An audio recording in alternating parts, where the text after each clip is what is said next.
तबारक तआला सूरह निसा की आयत नंबर 79 में ये इरशाद फरमाता है कि वरसलनाका लिन्नास रसूलन व कफा बिल्लाहि शहीदा, यानी ऐ महबूब हमने आपको सब लोगों के लिए रसूल बनाकर भेजा और अल्लाह इस बात के लिए गवाह काफी है। लेकिन जो लोग आप सल्लल्लाहु अलैहि वसल्लम को अपना रसूल ही नहीं मानते वो कुरान मजीद के अहकाम को कैसे मानेंगे। इसलिए यहाँ सवाल ये पैदा होता है कि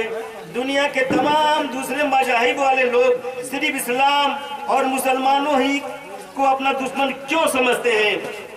इसका सही जवाब ये है कि हमारे प्यारे आका जनाब मोहम्मद रसूलुल्लाह सल्लल्लाहु अलैहि वसल्लम से कबल इस जहां में जितने भी अंबिया किराम तशरीफ लाए वह जब तक यहाँ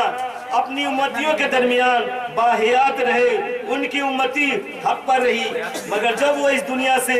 पर्दा फरमा गए तो उनकी उम्मती आहिस्ता आहिस्ता गुमराह होती चली गई और जिस वहदहु ला शरीक की इबादत करने और हक बात पर अमल करने के लिए वो अपनी पूरी जिंदगी अपनी कौम के लोगों में सर्व कर दिए, उसी बात को खास कर उनकी कौम के लोगों ने भुला दिया और खालिक कायनात के बनाए हुए मखलूक को उन्होंने अपना रब बना लिया। और बात सिर्फ यहीं तक महदूद नहीं रही बल्कि कुछ कौम के लोगों ने अपनी आसमानी किताबों को पर्दे के पीछे डालकर उन लोगों की किताबों को सामने लाया जो उनकी मर्जी और उनके मतलब के मुताबिक लिखी गई थी, और कुछ लोगों ने तो अपनी आसमानी किताबों में ही अपनी मर्जी और अपनी खुदगर्जी के मुताबिक उसमें मिलावट करना शुरू कर दिया।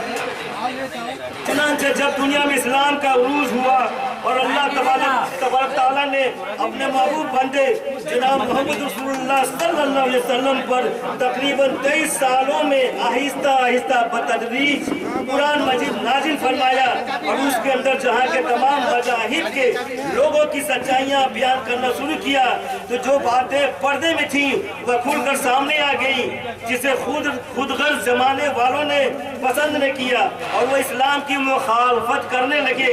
यानी कुरान मजीद की हक बयानी ही तमाम मज़ाहिब के लोगों की इस्लाम और मुसलमानों से दुश्मनी की खास वजह है।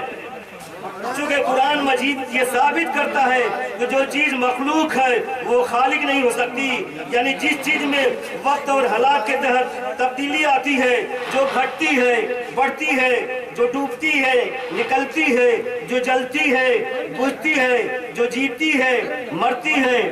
जो वो खालिक कायनात नहीं हो सकती। मेरे कहने का मतलब ये है कि जिस चीज में खुद अपनी हालत सुधारने या अपनी अंदरूनी कैफियत को यकसा बनाए रखने की ताकत नहीं, वो इतनी बड़ी दुनिया को कैसे संभाल सकती है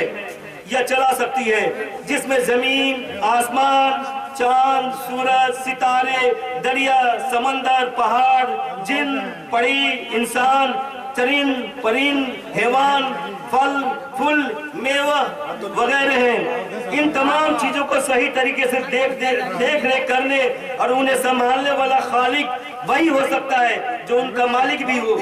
जो ताकत और कुव्वत में उन सब पर भारी हो, यानी सुपर पावर हो।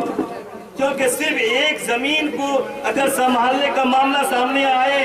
तो दुनिया में कोई ऐसी ताकत नहीं है जो उसे इतनी बड़ी जमीन को संभाल सके। और आप ये भी जानते हैं कि दुनिया पल पल, लम्हा लम्हा चलती आगे बढ़ती रहती है, इसलिए दुनिया के तमाम जानदार छोटे से बड़े और बड़े से बूढ़े होकर खत्म हो जाते हैं और उन तमाम जानदारों को हमेशा खाने पीने और सोने जागने की जरूरत पड़ती है। चुनांचे कोई पायलट या किसी गाड़ी का ड्राइवर चलती हुई गाड़ी में खाने या पीने या सोने और जागने लगे तो उस जहाज या गाड़ी का हश्र क्या होगा। इस सच्चाई को आप खुद ही समझ सकते हैं। और इतना समझने के बाद भी अगर आप किसी खाने पीने, सोने जागने वाले या मरने जीने वाले जानदार को अपना रब और इस पूरी दुनिया का पालनहार समझते हैं तो ये आपकी समझ है। हमारा रब तो ये कहता है कि अल्लाह ला इलाहा इल्ला हुवल हय्युल क़य्यूम, अल्लाह वो है जिसके सिवा कोई माबूद नहीं और कोई इबादत के लायक नहीं। वो आप जिंदा है, औरों को जिंदा वो कायम रखने वाला है। ला ताखुज़ुहु सिनतुन वला नौम, उसे न ऊँघ आती है और न ही नींद। लहू मा फ़िस समावाति व मा फ़िल अर्ज़, उसी का है जो कुछ आसमानों में है और जो कुछ जमीन में है। इस आयत से यहाँ ये बात बिल्कुल साफ हो गई कि इतनी बड़ी दुनिया को बनाने वाला और उसे चलाने वाला सुपर पावर अल्लाह है। लेकिन इस बात को और ज्यादा वाज़ेह करने के लिए सूरह नूर की आयत नंबर 35 में वो इरशाद फरमाता है कि अल्लाह नूर समावात वल अर्द, यानी अल्लाह नूर है आसमान और जमीन का, इसलिए उसे किसी दूसरे नूर या रोशनी की जरूरत नहीं। यानी अल्लाह वो है जो किसी दूसरे नूर या रोशनी के मोहताज नहीं। फिर आगे वो सूरह इखलास में पूरी तरह इखलास के साथ ये बयान फरमाता है, कुल हुवल्लाहु अहद, ऐ महबूब आप कह दीजिए कि अल्लाह वो है जो अपने कमाल औसाफ पे एक है, वाहिद है, वहदहु ला शरीक है, अल्लाहु समद, अल्लाह बेनियाज है, उसे किसी चीज की हाजत या जरूरत नहीं, लम यलिद, उसकी कोई औलाद नहीं, वलम यूलद, वरना वो किसी से पैदा हुआ, वलम यकुल लहु कुफुवन अहद, और नहीं कोई उसके जोड़ का है, क्योंकि किसी नूर या किसी रोशनी को किसी जोड़ीदार की जरूरत नहीं पड़ती। और जब किसी नूर की कोई जोड़ीदार नहीं हो सकती तो फिर उसकी कोई औलाद कैसे हो सकती है,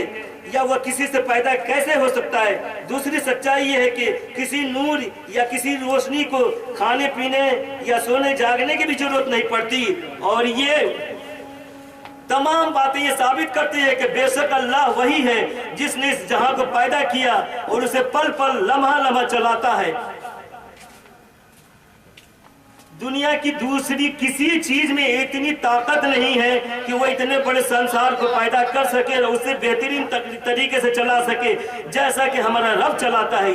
ये कुरान मजीद की हक बयानी का आलम है जिसका जवाब दुनिया की किसी मजहबी किताब में नहीं है। और जिस कुरान मजीद का ये आलम है तो फिर साहिब कुरान यानी जिन पर ये कुरान मजीद नाजिल हुआ उनका आलम क्या होगा। यकीनन आप सल्लल्लाहु अलैहि वसल्लम भी कुरान मजीद की तरह ही लाजवाब हैं। और इंसान की ये फितरत में शामिल है कि जब वह किसी सवाल का जवाब नहीं दे पाता तो अच्छा इंसान सब्र करता है और बुरा इंसान हसद करता है। और हसद की ये फितरत होती है कि वह इंसान की नेकियों को इस तरह खा जाती है जैसे आग सूखी हुई लकड़ी को। मगर कोई भी हासिद कभी अपनी हार नहीं मानता और न ही अपनी बुरी फितरत को बदलने की कोशिश करता है। जबकि हकीकत यह है कि कुरान मजीद की हक बयानी का जवाब करीब 1450 साल पहले न किसी के पास थी और न आज इस तरक्की याफ्ता दौर में किसी के पास है।